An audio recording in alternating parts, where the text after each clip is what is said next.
چونکہ والدین کی رضا میں اللہ کی رضا، حضور نے ارشاد فرمایا رضا اللہ فی رضا الوالدین وسخط اللہ فی سخط الوالدین، اللہ کی رضا والدین کی رضا میں ہے اور اللہ کی ناراضگی والدین کی ناراضگی میں ہے۔ جس پہ والدین راضی ہو گئے سمجھ لو خدا اس پہ راضی ہو گیا، اور جس پہ والدین راضی نہیں ہیں چاہے وہ جتنے مرضی لمبے سجدے کرتا رہے اس کا رب عرش کا رحمان اس پہ راضی نہیں ہو سکتا۔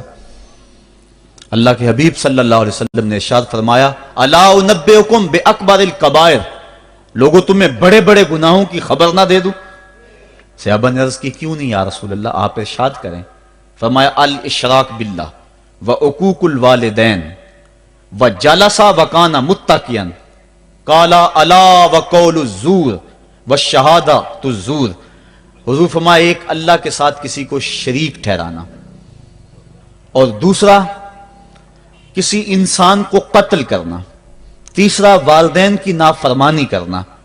اور حضور اس موقع پہ ٹیک لگائے بیٹھے تھے، ٹیک چھوڑ کے آگے ہو گئے، وجلس وکان متکئا، آگے ہو گئے، اور حضور نے 3 مرتبہ اس بات کو کہا، اور پھر فرمایا اور جھوٹی گواہی دینا اور جھوٹی شہادت دینا۔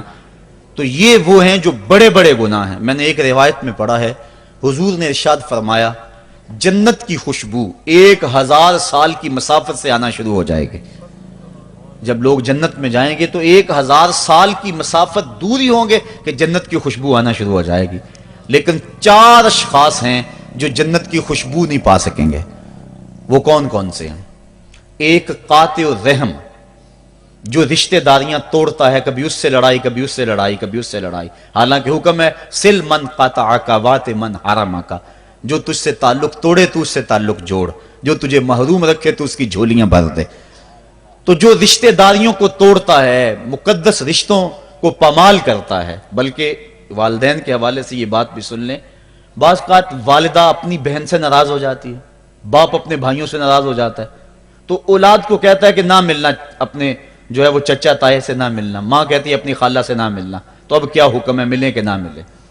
تو علماء نے اس پہ گفتگو فرمائی ہے کہ قطع رحمی حرام ہے، اور ماں قطع رحمی کا حکم دے رہی ہے، کہتی ہے، اور بندہ سوچتا ہے، بچہ سوچتا ہے کہ میری خالہ تو میری ماں کے پیچھے، میرے چچا میرے تائے تو میرے باپ کے پیچھے ہیں، جب باپ نہیں ملتا تو میرے کیا لگتے ہیں، جب ماں نہیں ملتی تو خالہ اور ماموں میرے کیا لگتے ہیں؟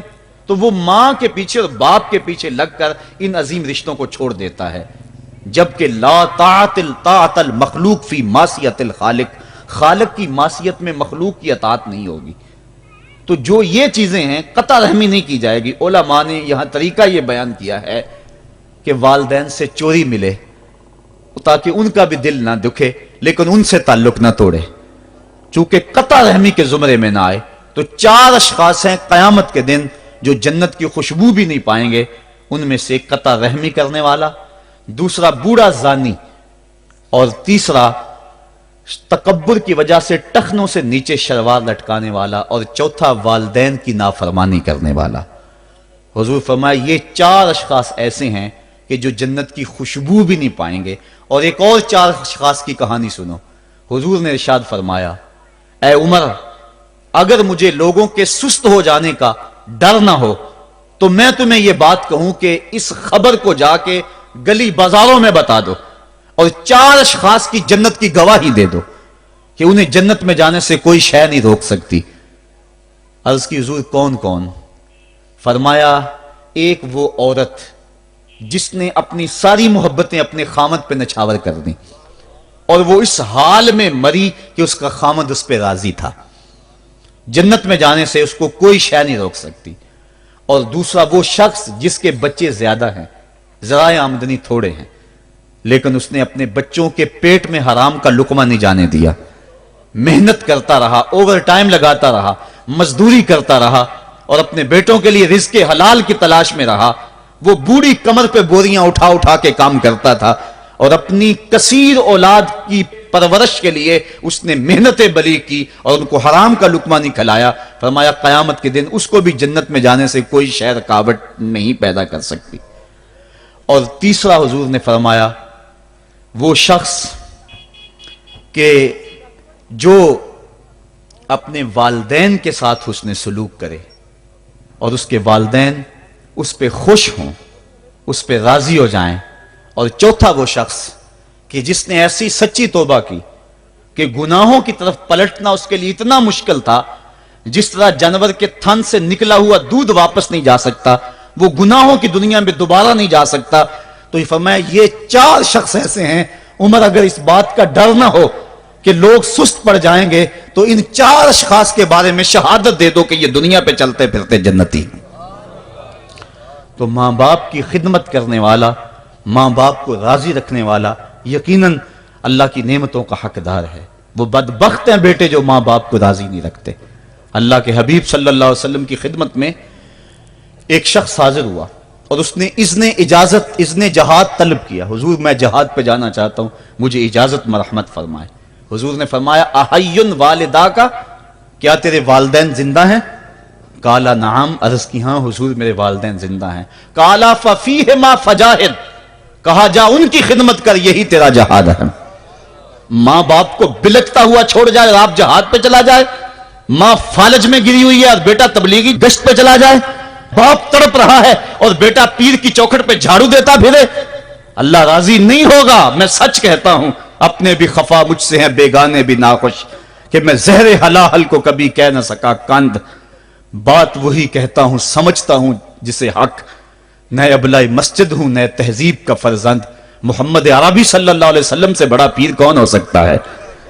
لیکن حضرت وہ ویسے کرنی نہیں آ رہے.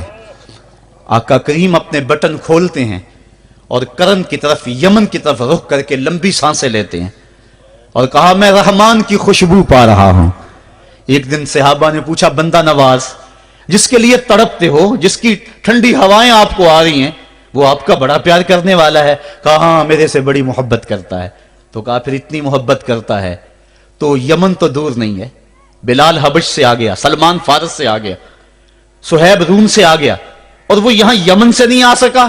فرمایا اس کی بوڑھی اور نابینا ماں ہے جس کی خدمت اس کو نہیں آنے دیتی. اللہ اکبر. اب حضرت اویس کرنی نہیں آئے لیکن خیر التابعین کہلائے. آئے نہیں لیکن حضور ان کی یاد میں تڑپ رہے ہیں. اللہ، بلکہ حضور نے فرمایا کہ کوئی جائے اویس بن عامر کو ملے اور جب ملے تو اس کو کہنا میری امت کی بخشش کی دعا کرے. جو ماں باپ کی خدمت کرتا ہے اس سے ثابت ہوا اس کی دعائیں قبول ہوتی ہیں. میں نے ایک روایت میں پڑھا ہے کہ جو آدمی روزانہ اپنے والدین کے لیے دعا کرے، والدین زندہ ہوں تب بھی، والدین فوت ہو گئے ہوں تب بھی، یہ عادت بنا لے، روزانہ ماں باپ کے لیے دعا کرے، ساری زندگی اس کے رزق میں بے برکتی نہیں آئے گی. اللہ اس کو رزق کی فراوانی عطا کر دے گا. اور جو والدین کے لیے دعا نہیں کرتا اللہ تعالیٰ کی رحمتوں سے محروم ہو جاتا ہے. حضرت ابو ہریرہ رضی اللہ تعالیٰ عنہ جب بھی ہاتھ اٹھاتے تھے تو یہ دعا کرتے تھے اللہم اغفر لابی ہریرہ ولأمی ولمن استغفر لہما. اے اللہ ابو ہریرہ کو بخش دے، حضرت ابو ہریرہ کی ماں کو بخش دے، اور قیامت تک جو ہم دونوں کے لیے بخشش کی دعا کرے اس کو بھی بخش دے. حضرت امام محمد بن سیرین ایک بزرگ ہوئے تابعی، جب بھی دعا کرتے تھے یہ دعا ضرور کرتے تھے اے اللہ ابو ہریرہ کی بخشش کر دے. کسی نے کہا کہ تمہیں ابو ہریرہ رضی اللہ تعالیٰ نے ان کی ماں سے بڑی ہمدردی ہے. کہا ان سے جو ہمدردی ہونی ہے وہ تو ہونی ہے. انہوں نے کہا ہوا ہے اللہ ابو ہریرہ اور ان کی ماں کو بخش دے، جو ان کے لیے دعا کرے اس کو بھی بخش دے. تو میں دعا کر کے اپنی بخشش پکی کر رہا ہوں. تو والدین کے لیے دعا کرنا اللہ کی رحمت کو دعوت دینا ہے. تو فرمایا کہ جاؤ اویس بن عامر کو جانا اور جا کے اس کو میری امت کے لیے دعا کا کہنا. حضرت سیدنا عمر فاروق حضرت علی المرتضیٰ گئے، جا کے ڈھونڈا تلاش کیا، اویس بن عامر ملے، حضور کا سلام کہا، بس پھوٹ پھوٹ کے رونے لگے. کہا بتاؤ میرے رسول کے لبوں پہ میرا نام کیسے آیا تھا؟ حضور میرا جب تذکرہ کرتے تھے کیسے کرتے تھے؟ یہ درد دیکھا تو بولے کہ کیا آپ اتنی محبت رکھتے ہیں تو پھر ملنے کیوں نہیں آئے حضور کو؟ اتنا جو پیار رکھتے ہیں تو زیارت کرنے کیوں نہیں آئے؟ تو حضرت اویس کرنی نے بات کے رخ کو بدلا. کہا تم نے میرے رسول کو دیکھا؟ تم نے میرے رسول کی زیارت کی ہے؟ کہا ہاں ہم تو صبح و شام وہاں رہے ہیں. کہا پھر بتاؤ حضور کے یہ ابرو جڑے ہوئے تھے یا کھلے ہوئے تھے؟ اب دونوں حیران ہو گئے. کہا تم نے تو دیکھا میں نے تو دیکھا نہیں، تم بتاؤ نا. پھر میں تو گیا نہیں، مجھے کہتے ہو گیا نہیں، تم بتاؤ حضور کے ابرو جڑے ہوئے تھے یا کھلے ہوئے تھے؟ حیران ہیں. کہا حضور آپ ہی بتلائیے. کہا کوئی دور سے دیکھتا تو جڑے ہوئے نظر آتے، قریب آ کے دیکھتا تو کھلے ہوئے نظر آتے۔ یہ وہ ہے جو ماں کی خدمت کرتا رہا اور حضور کے دربار میں حاضر نہیں ہو سکا، لیکن حاضری اس کی تھی، وہ جہاں بھی تھا وہ نبی کے قرب میں تھا۔ تو اس لیے ماں باپ کی خدمت اتنا بڑا وظیفہ ہے۔ حضرت بایزید بستامی کہتے ہیں میں نے حق معاف کروا لی اپنی ماں سے، کہ ماں تیرے حق ادا کروں یا اللہ کے حق ادا کروں، تو مجھے اپنے حق معاف کر دے، میں اللہ سے اپنے حق معاف کروا لیتا ہوں، اپنی اللہ کو راضی کر لیتا ہوں۔ جنگلوں میں گھومتے رہے، 12 سال بیت گئے، ایک دن دوبارہ آئے، بستام کی سمت سے گزرے، خیال آیا چلو ماں کو سلام کر جاؤں۔ تہجد کا وقت تھا، رات کا وقت تھا، دروازے پہ کھڑے رہ گئے کہ میری ماں سوئی ہوگی، میں نے کبھی کوئی خدمت نہیں کی ماں کی، تو اب اٹھا کے تکلیف کیوں دوں؟ ساری رات کھڑے رہے۔ جب تہجد کا وقت گزرا تو نالی سے پانی آیا، سمجھ گئے کہ میری ماں تہجد کے لیے اٹھی ہے، دروازے کے قریب ہو گئے تو ماں نے ہاتھ اٹھا لیے، کہا اللہ میرا بیٹا بایزید تیری طلب میں نکلا ہوا ہے، میں نے اسے اپنے حق معاف کر دیے، تو اس کو اپنا وصال عطا کر دے۔ حضرت بایزید دروازہ کھٹکھٹانے لگے اور ماں کے قدموں میں لپٹ گئے اور رو کے کہنے لگے جس رب کو میں جنگلوں میں تلاش کرتا ہوں وہ تو رب میری ماں کے پاس ہے۔ تو ماں کی دعاؤں میں اللہ کی رضا ہے، ماں راضی ہو جائے تو سمجھ لو خدا راضی ہے۔ اللہ تعالیٰ جل شانہ نے ارشاد فرمایا وَقَضَىٰ رَبُّكَ أَلَّا تَعْبُدُوا إِلَّا إِيَّاهُ، تیرے رب نے یہ طے کر دیا ہے کہ اس کے علاوہ کسی کی پوجا نہیں کرو گے، وَبِالْوَالِدَيْنِ إِحْسَانًا، اور والدین کے ساتھ اس نے سلوک سے پیش آؤ گے۔ اِمَّا يَبْلُغَنَّ عِندَكَ الْكِبَرَ أَحَدُهُمَا أَوْ كِلَاهُمَا فَلَا تَقُل لَّهُمَا أُفٍّ وَلَا تَنْهَرْهُمَا، اگر تیرے پاس دو یا دونوں میں سے ایک بڑھاپے کو پہنچ جائیں تو پھر ان کے سامنے تو نے اف بھی نہیں کہنی اور نہ ان کو جھڑکنا ہے اور ان سے نرم لہجے میں بات کرنی ہے۔ جب ماں باپ جوان ہو، بچوں کی ضروریات پوری کر رہے ہیں، ان کے تعلیمی اخراجات اور ان کے معاشی سارے معاملات درست کر رہے ہوں، تو اس وقت تو والدین کی بچے تعظیم کرتے ہی ہیں۔ امتحان اس وقت شروع ہوتا ہے جب ماں باپ بوڑھے ہو جاتے ہیں اور چلنے پھرنے کی سخت بھی نہیں رہتی، صرف سانس کی ایک ڈوری لٹکی رہتی ہے، اور جس طرح بچہ اپنے بدن سے مکھی بھی نہیں اڑا سکتا تھا، اب یہ حالت ماں باپ پر آ گئی اور بچے کی طرح مزاج چڑچڑا ہو گیا۔ زمانے کے حالات بدل گئے لیکن باپ کی وہ پرانی روش ہے، وہ اسی انداز میں اسی ڈگر میں بات کرتا ہے۔ یہ آزمائش کے دن ہیں، یہ امتحان کے دن ہے، اب دیکھنا ہے والدین کی اس وقت تعظیم کون کرتا ہے۔ فرمایا اما یبلغن عندک الکبر، اگر تیرے پاس وہ بڑھاپے کو پہنچ جائیں، دونوں پہنچ جائیں یا تیری خوش قسمتی کہ دونوں میں سے ایک پہنچ جائیں یا دونوں پہنچ جائیں، تو پھر ان کی تو نے تعظیم کرنی ہے۔ کیا کیسے تعظیم کرنی ہے؟ فلا تقل لہما اف، تو نے ان کو اف بھی نہیں کہنا۔ حضرت امام فخر الدین رازی کے حوالے سے میں آج ہی صبح یا گزشتہ شب اف کی تشریحات دیکھ رہا تھا، انہوں نے 12-13 اقوال بیان کیے ہیں لیکن 2 قول فرماتے ہیں۔ اف یہ ہے کہ انسان کے بدن کے اوپر جو شفاف رہتا ہو، صاف رہتا ہو، مٹی پڑ جائے، ریت کا ذرہ پڑ جائے تو اس کو پھونک مار کے اس کو ہٹاتا ہے، تو وہ پھونک سے جو آواز پیدا ہوتی ہے اس کو عربی میں اف کہتے ہیں۔ تو پھر اف ہر اس چیز کے لیے منقول ہو گیا جو ناپسندیدہ ہے۔ ایک تو قول یہ ہے کہ والدین کے سامنے اس احتیاط سے رہو۔ دوسری بات آپ فرماتے ہیں اف کا مفہوم یہ ہے کہ جب ماں باپ بوڑھے ہو جائیں تو بول و براز چارپائی پہ نکل جاتا ہے اور انسان ان کو اٹھا کے ان کی خدمت کرتا ہے، صفائی کرتا ہے، کپڑے بدلتا ہے۔